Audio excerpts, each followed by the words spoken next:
Bueno, vamos entonces a pasar ya a la primera exposición ya de los expositores que habíamos anunciado. Ya lo tenemos a Juan Carlos Ferré Olivé desde España. Juan Carlos, un placer de contarte con todos nosotros. Un argentino que ha hecho historia ahí en España. Como ustedes saben, Juan Carlos es abogado de la UBA y doctor en Derecho, con un premio extraordinario de la Universidad de Salamanca, es profesor de Derecho Penal de la Universidad de Huelva en España y además es director de la revista penal de la editorial Tirán Lo Blanche. Así que un placer de tenerte, Juan Carlos, y con vos comenzamos entonces las exposiciones de estos 10 países. Muy buenos días y gracias por poder contar nuevamente contigo. Bueno, buenos días. Bueno, aquí son buenas tardes ya, del día posterior al eclipse. Aquí la gente está obnubilada por un eclipse y la verdad yo no lo comprendo muy bien, pero bueno, los seres humanos seremos así, que hay un fenómeno astrológico y está todo el país paralizado. Me encanta estar aquí, Humberto, gracias por la invitación y ver caras de muchos amigos, no los menciono, pero están ahí presentes, que disfruto mucho de verlos y verlos bien, y con la inquietud de participar en este evento, eh, que como siempre, Humberto, son cosas muy buenas las que se organizan de tu mano en estas materias penal tributarias. Muy bien. En mi exposición, bueno, que será un poco desordenada, porque yo creo que les voy a trasladar una serie de ideas, porque buena parte de todo lo que se pueda decir, no digo que esté dicho, ¿no? Pero ya los temas son reiterados, son recurrentes y los problemas son comunes, ¿no? Entonces, por eso creo que se puede intentar sentar unos parámetros o criterios que pueden aplicarse a cualquiera de los países que están aquí representados. Mi primera intervención o mi primera idea hace referencia a la manipulación política del derecho penal tributario. Es decir, el derecho penal tributario es un instrumento de lucha política y voy a poner un ejemplo para que se vea con meridiana claridad cómo se puede hacer política a través de la amenaza penal al que no tributa. Y esto es un tema muy peligroso y muy preocupante. Ustedes conocerán uno de los grandes escándalos que tiene España en la actualidad es la imputación, no solo de toda la familia del presidente Sánchez, que si la mujer, si el hermano, si no sé quién, están todos en los tribunales, pero hay un caso muy, muy interesante y que está relacionado directamente con el derecho penal tributario. En la Comunidad de Madrid hay una persona a cargo, que es una mujer, se llama Isabel Díaz Ayuso, que es del partido opuesto, opositor al gobierno de Sánchez. Y Isabel Díaz Ayuso es una mujer que tiene un lenguaje muy afilado, un lenguaje muy directo, y que a veces le da en la línea de flotación al presidente. Entonces no se quieren, no se quieren. Y parece que una fórmula para poder atacarla ha sido imputar penalmente al novio de esta señora por fraude fiscal. Bueno, vamos yo quiero contar los hechos y creo que se puede derivar consecuencias importantes. El novio de la presidenta de la comunidad no es la presidenta de la comunidad, es el novio. Y el novio no, bueno, puede ser que haya defraudado impuestos y puede ser que tenga que ir a la cárcel o responder penalmente por los impuestos defraudados. No, pero ¿qué pasó en este caso concreto? Hay una institución paralela que se usa mucho en esta materia de defraudación fiscal, que es la conformidad, que es el plea bargaining, que es la negociación donde los fiscales se sientan con los abogados del imputado y llegan a acuerdos. ¿Quiénes llegaron a acuerdos? Pues Cristiano Ronaldo, por ejemplo, llegó a un acuerdo multimillonario para evitar la prisión a cargo de pagar por un fraude fiscal 17 millones de euros y sufrir una condena a penas no privativas de libertad. Es decir, lo que quiere el abogado normalmente es no ir a la cárcel, que su cliente no vaya a la cárcel, aún pagando mucho dinero. Y esto se está repitiendo muchísimo con futbolistas, se está repitiendo con artistas, con gente famosa, con un gran volumen económico. Algunos se resisten y van a juicio con éxito en algunos casos. Por ahí están todos, son los supuestos de Shakira. Hay un montón de gente que está presionado, que ya nos abre un primer interrogante. ¿Los inspectores fiscales cobran por lo que recaudan a través de estas denuncias o cobran por lo que amenazan? Es decir, ¿cobran por el resultado final o por lo que amenazan? No, no. El, el plus salarial que se les da es por lo que ellos denuncian. Y entonces, por eso, claro, a Cristiano Ronaldo le pidieron 71 millones de euros y terminó pagando 17. Pero el plus del salario de estos señores, bastante miserables, por cierto, y eso es opaco, es oscuro, esto nadie informa de nada. Entonces yo, mira, me está persiguiendo un señor que cuanto más me pida, más yo lleva a llevar él para su dinero, para su bolsillo. Ya empezamos mal. Bien, se produce una negociación entre los abogados del novio de la presidenta y la fiscalía. Hasta ahí está claro, es un tema normal. Esto se hace mucho y se llega a un acuerdo. Entonces llegan a un acuerdo de conformidad donde este señor acepta los hechos y al mismo tiempo no va a prisión. Es decir, la pena es de cumplimiento condicional, no tiene antecedentes, en cuyo caso no va a ir a prisión, va a tener que pagar una cantidad de dinero, pero ahí se acabó todo, ¿no? Esto es lo normal. Lo anormal es que, estando este fiscal viendo un partido de fútbol en el Atlético de Madrid, le llaman por teléfono desde la fiscalía a su jefe, el fiscal general del Estado, y le dice: para la negociación, no hay negociación. No hay, este tiene que ir a la cárcel, este tiene que ir a la cárcel, no hay negociación. Y entonces lo que le pide el fiscal general es todos los papeles donde este señor, el abogado del cliente, reconoce los hechos. Claro, fíjense cómo es esto. Cuando hablamos de conformidades, la gente reconoce los hechos, pero reconoce los hechos porque a cambio de ese reconocimiento de hechos te pone una pena que no vas a prisión. Y cómo lo que no se puede hacer es esto, es romper la negociación. Y entonces el fiscal general, con el papelito donde este señor reconoce los hechos, ¿a quién se lo manda? Al, no se sabe quién, seguramente a Sánchez, al presidente del gobierno, directamente. Y el presidente del gobierno dice: coño, aquí tengo un documento que va a hacer mucho daño político a la presidenta de la Comunidad de Madrid. Entonces se lo reenvía al presidente de la oposición parlamentaria en esa comunidad autónoma. Es decir, quien termina con el papel del reconocimiento de un delito, que se rechaza el acuerdo, es un político que lo va a utilizar como un arma arrojadiza política contra su rival. Se ve esto claro. Entonces, este político, que era el presidente de la oposición contra la señora Díaz Ayuso, contra la Comunidad de Madrid, este justamente es inspector tributario. Y dice: este papel me lo han mandado aquí para que yo escrache a esta señora, pero me queman las manos. Esto es muy delicado. Entonces, de madrugada, llama a un notario, un escribano, y labra acta de que ha recibido eso a las 5 de la mañana y que se lo han mandado no sé qué, no sé cuánto. Bueno, resultado de todo este lío es que, obviamente, que este señor ya no hay acuerdo, se va al proceso penal, se le va a juzgar por los delitos presuntamente cometidos o no, porque ya la conformidad, pero claro, ya jugamos mal, porque ya hemos reconocido los hechos, aunque yo los reconozco para que llegara una condena condicional. Y bueno, ¿y qué pasa? Se imputa al fiscal general del Estado, la máxima autoridad del Estado, por revelación de secretos. Y fue condenado. Es decir, el Tribunal Supremo de España lo juzgó y lo condenó por este caso de un fraude fiscal utilizado como arma arrojadiza política. Fíjense ustedes la trascendencia que puede tener no solo la tributación, el manejo de estas informaciones, y hasta qué punto es delicado el tránsito de información.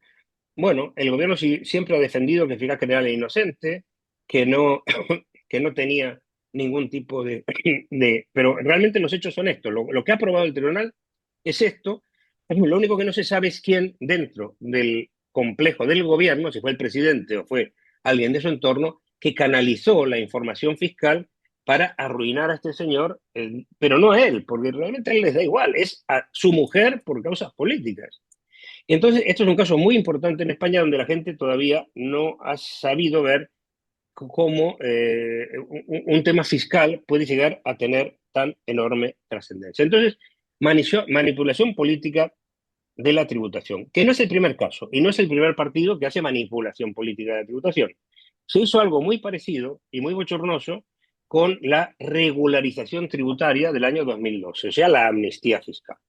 Y cuando empezamos a hablar de amnistías fiscales con ministros que son unos sinvergüenza, con una gente que maneja la economía y quiere recaudar mucho dinero y no sabe lo que condona, y no sabe lo que perdona y no sabe a quién se lo perdona, pues claro, aquí partimos de la base de que hay que pagar impuestos por un acto de solidaridad con el sistema y porque las constituciones y porque las reglas y las normas nos obligan a pagar impuestos y amenazan con pena al que no los pague en unas determinadas cantidades, si lo hace, obviamente, con unas características, con un dolo, con un engaño, con una ocultación de las bases tributarias, y luego nos encontramos unos políticos que están utilizando esto de una forma absolutamente irracional, partidista.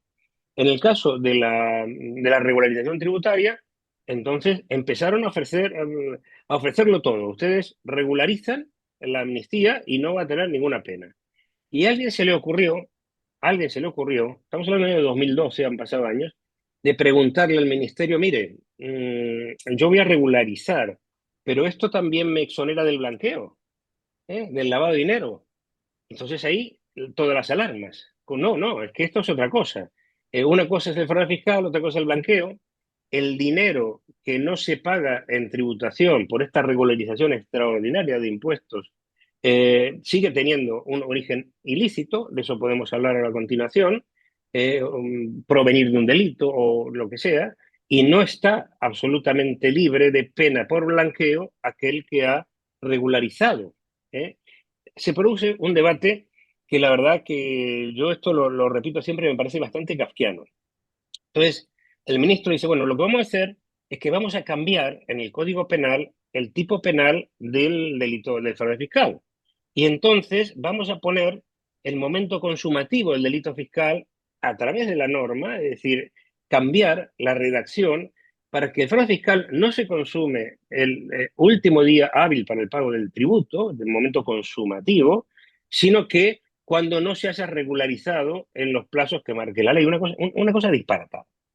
Y tan disparatada es que yo he tenido muchísimos debates con los defensores de la posición oficial entonces, que decían, pues es un disparate, usted no puede jugar con el Código Penal como si fuera un chicle para de repente poner el momento consumativo que le venga bien y que de repente el delito no se consume nunca, porque era una cosa muy irracional, una cosa muy irracional. Así, de todas formas, se reformó y así la jurisprudencia, y yo, por supuesto, de la doctrina, mantuvimos que el momento consignatorio era el mismo y que realmente seguía habiendo blanqueo de dinero. Debate, ¿no? Debate. ¿Qué pasa en esa relación que es complicada y dura entre el fraude fiscal y el blanqueo de dinero?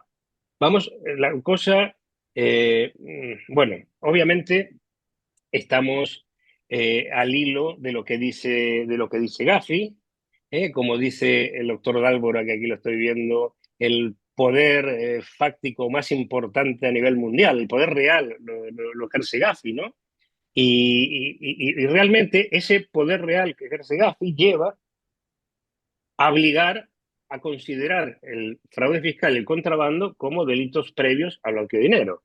Y entonces esto abre un debate muy importante que lleva años, que creo que ya está resuelto en contra de la racionalidad, porque ya no se puede luchar contra molinos de viento. Ya está la cosa bastante clara, en el sentido que si el legislador enumera dentro de los delitos previos del blanqueo el fraude fiscal, pues no hay más discusión. Es decir, lo que se produzca en el fraude fiscal, sea o no proveniente de un delito, que ahí está el meollo de la cuestión, convierte este hecho en un delito de blanqueo.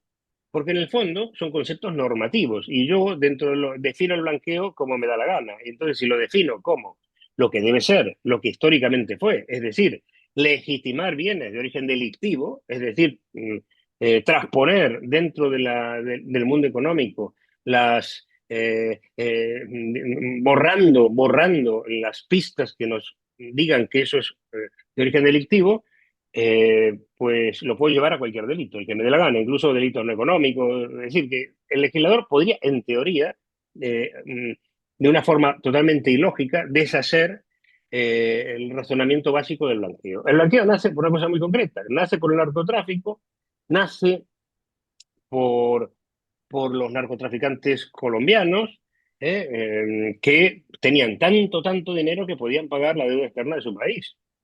Y entonces, si un señor puede pagar la deuda externa del país, si un señor tiene 25.000 millones de dólares debajo de su casa, en sacas, ¿eh? El Pablo Escobar, y nos encontramos que los bancos estaban completamente dispuestos a blanquear todo ese dinero, era un dinero deseado por los bancos norteamericanos, y entonces se genera este delito con esa finalidad, que creo que es la finalidad única que tenía que tener el blanqueo de dinero, porque si lo miramos realmente los casos, más allá del narcotráfico, no son tan numerosos. Es decir, el grueso del blanqueo de dinero está volcado al narcotráfico. También a la corrupción, bueno, es otro espacio que puede tener esa implementación. Crimen organizado, pues lo podemos centrar ahí, ¿no? Pero ¿qué tiene que ver el fraude fiscal con el blanqueo de dinero?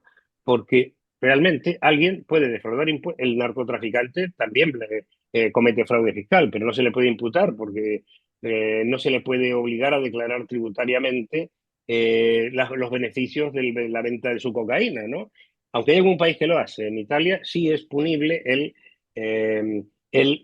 como fraude fiscal cuando se trata de bienes originados en hecho delictivo. Pero lo normal, lo racional es que no se le puede exigir eso, se puede exigir otras cosas. Podría ser el blanqueo, el narcotraficante, perfecto.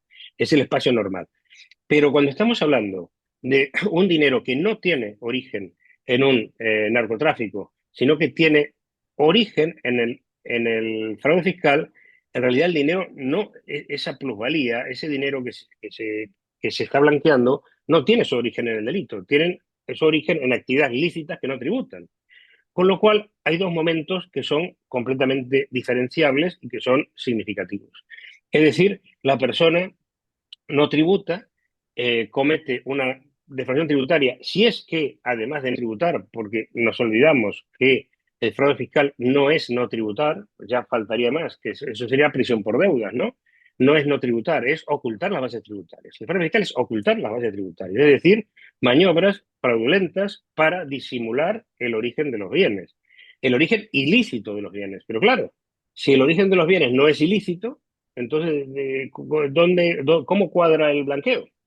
¿Cómo cuadra el blanqueo si realmente es la no tributación de bienes que se han generado de una forma lícita por parte del sujeto?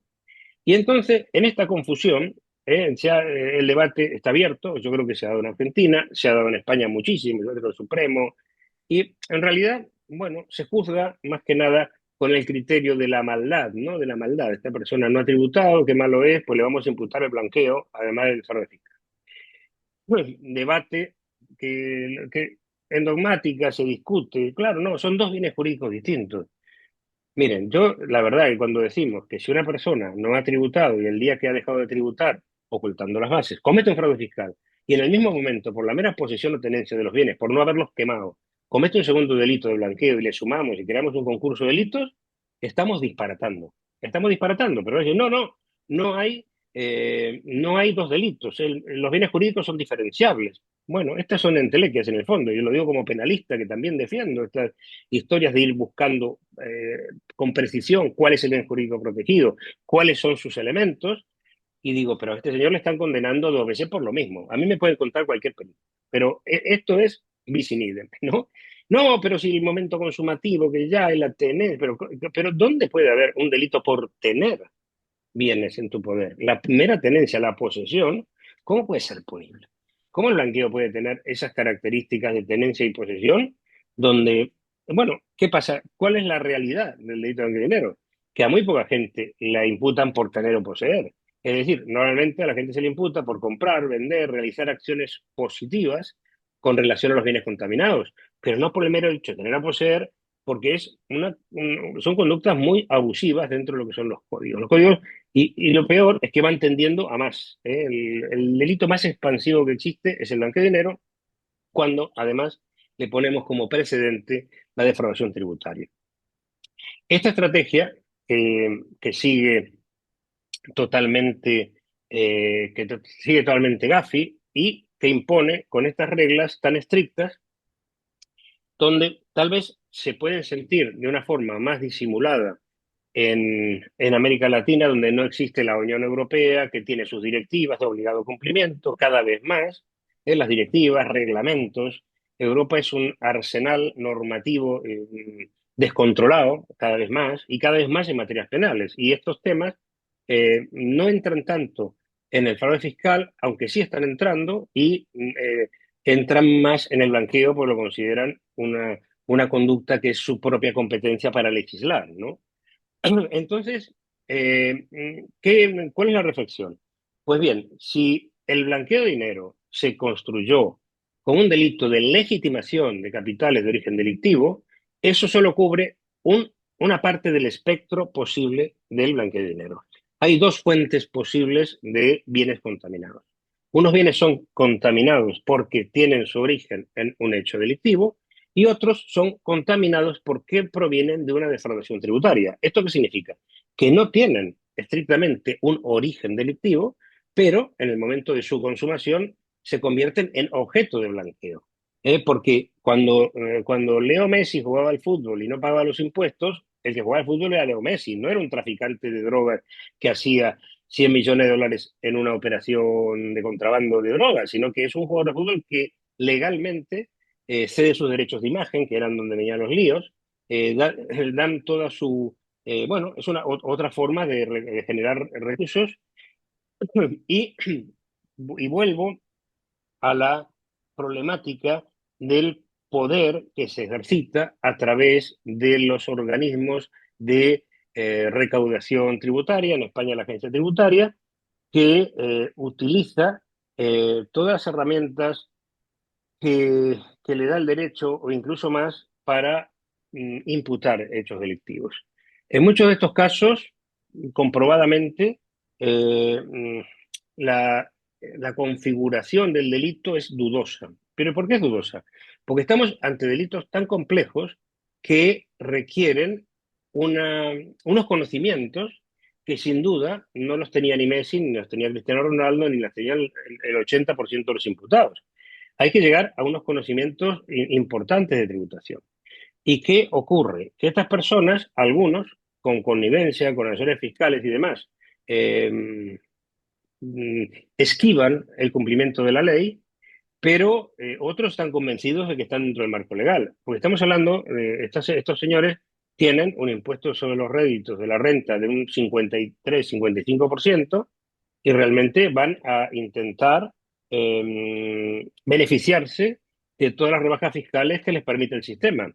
Y si el asesor fiscal te dice, mira, si tú vas a hacer un contrato de imagen, en realidad lo que tienes que hacer es, no sé, poner tu domicilio fiscal en Andorra. Y bueno, voy, vengo, eso le ha pasado a algunos, es decir, el tema de la ubicación del domicilio fiscal es el tema de imputación a Shakira o realmente no vas a ganar el dinero como persona física, sino que vas a ser una sociedad limitada, una SL de unipersonal, que tú eres la única persona de ese SL y vas a tributar al 30 y no al 55, porque las sociedades tributan al 30. Fíjense ustedes que hay alguien detrás que asesora y hay personas que no tienen realmente la formación o la capacidad plena. Dicen, miren, es una rebaja importante de impuestos.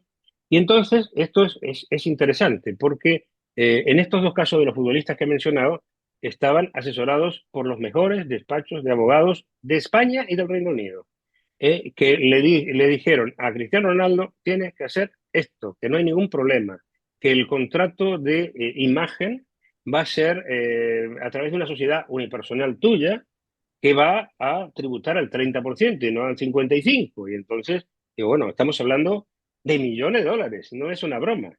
Y estamos hablando de despachos de abogados que ocupan plantas enteras en Londres, edificios enteros en Londres, que dan miedo hasta acercarse, y lo que cobran. Y esto está registrado, que en los debates de Cristiano Ronaldo con esta gente, pues les dijo, miren, ¿cuánto me van a cobrar? Pues $200.000. Pues muy bien. 250 pues les quiero dejar una buena propina. Y le dejó un pedazo de propina. Y terminó acusado a 75 años de prisión y no sé cuánto le que pedían casi, bueno. Y entonces cambio de abogado, llegó a uno que realizaba conformidades, negoció, pagó 17 millones de euros y no fue a prisión. Y ahí el final de la historia y el debate, por qué Cristiano Ronaldo se fue del Real Madrid, se fue del Real Madrid porque el club no le quiso pagar la multa. Y a Messi, en cambio, le pagó la multa. Y como son estos muchachos que son muy fuertes y muy tal, pero tampoco son muy brillantes, dijo, ¿cómo me tratan peor que a Messi? Porque a Messi le han pagado el club. Y el club decía, no, yo no le pago a este señor sus chanchullos fiscales fuera de lo que sea el contrato. Yo, lo que es el contrato pagaba el club, pero lo que eran derechos de imagen lo pagaba cada uno. Y entonces Cristiano Ronaldo se fue a jugar a Italia por el desplante que en su club no le había pagado, no le había compensado económicamente el desastre contable económico que, que se había producido. Bueno, yo ya he hablado casi 25 minutos y por dar 5 minutos a alguna idea que me encantaría, Humberto. Y si no, yo sigo, pues yo de esto tengo mucho reflexionado. La verdad que a veces me deprime este tema. Me encanta y me deprime. Son dos cosas que van de la mano, ¿no? Es decir, por un lado, lo ideal de que todos tenemos que pagar impuestos y me parece genial y eso estaría. Pero ¿qué pasa con nuestros impuestos? ¿A dónde van? ¿Qué hacen con el gasto público? ¿En qué se lo gastan? ¿No? Y son cosas que uno se pregunta como usuario, ¿no? Y dice, bueno, hasta cierto punto voy a entender que alguno, este señor que le cobran un impuesto a los réditos del 55% proteste y que intente buscar una forma de pagar menos. No digo que no pague, porque igual va a pagar muchos millones de dólares pero de impuestos. Pero ¿por qué tengo que pagar yo tanto para que luego el presidente del gobierno español vaya a ver un concierto de rock con el avión oficial, ¿no? Y eso, solo el desplazamiento costó $250.000. Digo, que vamos a ver, ¿de qué se trata, no? Bueno, devuelvo la palabra aquí al, al evento, Humberto, y ya me diréis. Muchas gracias, Juan Carlos. Yo quería aprovechar la experiencia española justamente por el tema del lavado, el blanqueo, los años que han pasado en España. En la Argentina estamos en este momento ante una situación que tiene cierta similitud porque no estamos frente ante una amnistía, pero estamos frente a un régimen de inocencia fiscal que tiene condimentos similares a la amnistía, con lo cual la problemática del blanqueo aquí también se presenta. Y dado que has hecho, Juan Carlos, una excelente obra sobre el tema del blanqueo en España, realmente muy, muy recomendable, quería preguntarte concretamente, entonces, después de tantos años, ¿cuál fue la experiencia jurisprudencial respecto a esa amnistía y en particular respecto del tema, de lo que ha pasado con el tema del blanqueo? ¿Qué pasó con los casos? ¿Cuál fue la posición que en definitiva tomó la jurisprudencia? Muy interesante. Mira, realmente los fiscales comenzaron a acusar por blanqueo. Comenzaron a acusar por blanqueo, porque llegaron a la conclusión de que no estaban exonerados de responsabilidad, habiendo defraudado. El tema es cómo se materializa la amnistía, ¿no? Entonces, la amnistía puede tener, casi todos los países han tenido en algún momento amnistía. Es decir, que es una herramienta política de primer orden para intentar recaudar lo que no ven como recaudar por otra vía, ¿no? Es una maniobra política, totalmente política. Y entonces, la amnistía en España era de la siguiente forma. Solamente estaba circunscrita al impuesto sobre la renta, al impuesto a sociedades y al impuesto de la renta de no residentes solamente. Había que hacer una declaración tributaria especial y pagar, atención, el 10% de los tributos evadidos, el 10%. Entonces, era un gran negocio, siempre que el capital estuviera en el extranjero. Estos eran todos los requisitos. Era una repatriación de capitales pagando el 10%. Ahora bien, se hizo tan mal que no había ninguna exigencia de mantener el capital en el país. Es decir, los que traían el capital desde fuera pagaban el 10% y al día siguiente se lo llevaban y lo habían legalizado y ya lo tenían en bancos en Nueva York o en Londres. Y entonces, ¿por qué no había seguridad jurídica? Estamos hablando de unos años muy confusos, de la economía en un terremoto económico que hubo en los 12, 13, 14, en los años aquellos. Y entonces lo que hicieron es automáticamente pagar el 10% y llevárselo fuera otra vez.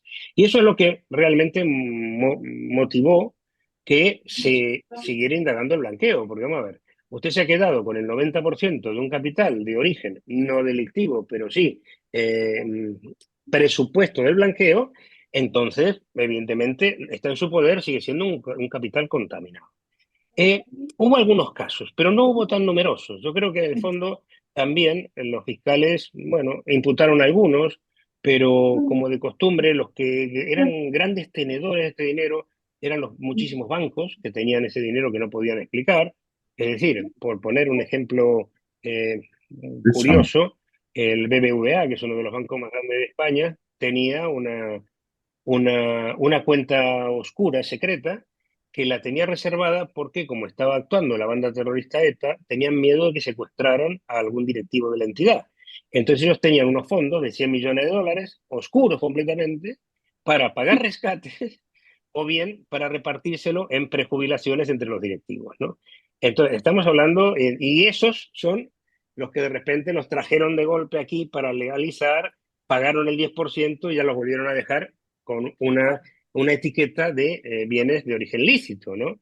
Entonces, la reflexión para mí es diferenciar y asumir que, desgraciadamente, los bienes que provengan de un fraude tributario, aunque no sean estrictamente de origen ilícito, porque pueden o no serlo, normalmente no lo son, pueden dar lugar a un delito entonces de blanqueo de dinero en esta segunda modalidad.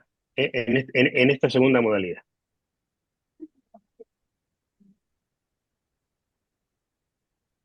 Muy bien. Eh, Juan Carlos, El quería... Internet no está funcionando bien. sí, sí, te escuchamos, ¿eh? No sé si tendrás algún problema de wifi ahí, pero te escuchamos bien. Ahora sí, sí, sí. Perfecto. Juan Carlos, ¿has hecho alguna mención de casos muy conocidos sobre procesos penales y la forma como han terminado esos casos con el pago de las obligaciones? Me gustaría si podés repasar un poco cómo está la legislación española en lo que hace a las formas de salida del proceso penal por el pago. Sí.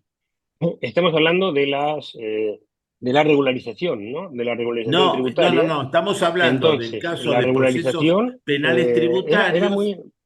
procesos penales Sí, tributarios, la forma. donde el Sí, contribuyente decide terminar el proceso con un pago. ¿Cómo está funcionando esto en el régimen legal español? sí, sí. Realmente se exige el total y efectivo pago. Es decir, si se trata de una conformidad. Si se trata de bueno, por un lado, si se trata de una regularización tributaria, no es suficiente con declarar la intención de pagar, sino que se exige el efectivo pago, ¿no? Primer punto importantísimo. Y si se llega a una conformidad judicial, también se exige el efectivo pago. Se exige el efectivo pago, porque en realidad esto se va a dar menos con la nueva sistemática que tiene el delito fiscal. Antes, el delito fiscal requería un procedimiento en los que el sujeto no pagaba hasta llegar a la sentencia final condenatoria, que podía pasar 8 o 10 años hasta el momento en el que todavía que materializar el pago. Pero ahora mismo no es así. Ahora mismo tiene que pagar, es decir, que la liquidación tributaria se divide, se diferencia, y hay, por un lado, la obligación de pagar, y por otro lado, la responsabilidad penal, donde al final de esa responsabilidad penal, si esta persona resultara absuelta, puede que tenga derecho a repetir o a recibir el dinero que ha pagado. Pero si no, simplemente, si la condena fuera mayor, digamos, el dinero de la tributación se paga anticipadamente, hablando claro. ¿Le pueden imponer una multa? Sí, pero esto es otra cosa. Y esto es en la ejecución de la condena penal, que va por otro lado. Pero cuando se alcanza la conformidad, se alcanza el pago efectivo de del dinero bueno, que ha pactado, ¿no? Claro. ¿Esa multa, Juan Carlos, se aplica judicialmente o se aplica desde el punto de vista administrativo?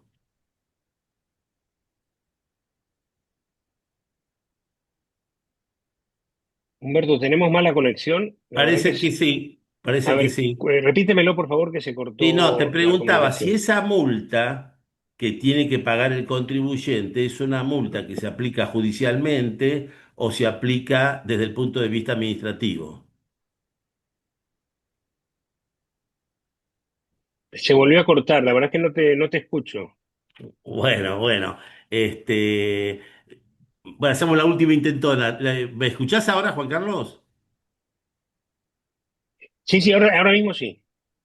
Perfecto, no, yo te estaba preguntando si esa multa que paga el contribuyente se aplica judicialmente o se aplica desde el punto de vista administrativo.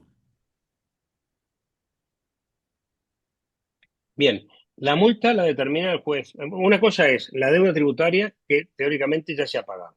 Es Exacto. decir, que con esta bifurcación o esta diferenciación entre el proceso liquidatorio, la liquidación vinculada a delito exige el pago íntegro en sede administrativa antes de ir a la vía penal. Comienza la vía penal y llega a una sentencia. Esa sentencia, si es condenatoria, le condenan, pero ya la administración tributaria ya ha cobrado lo suyo, es decir, que es una multa. Es una multa penal. Es una multa penal que puede ser muy considerable y esa multa penal, en principio, debería guiarse por el criterio de todas las multas penales, es decir, que tiene no solo una forma de medirla y de recaudarla, sino que se podría convertir en prisión en caso de impago.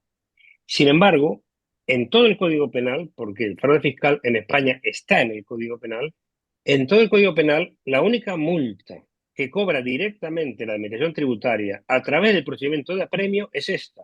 Es decir, que no la cobra el juez que la ha impuesto, sino que la cobra la agencia tributaria y a través del procedimiento de apremio. Con lo cual, tiene plena capacidad, un poder extraordinario para intervenir cuentas corrientes, buscar dinero, ejecutar por todas las vías, es decir, es un tratamiento privilegiado que no se ve en ningún otro delito del Código Penal. Perfecto. Muchas gracias, Juan Carlos. Agradecido nuevamente por esta presentación. Gracias por compartir las experiencias también españolas que son tan valiosas. Y como siempre, a tu disposición, Juan Carlos. Y vamos a pasar entonces seguidamente a Igual, Humberto. un abrazo muy grande. Y saludos a Izuka. Una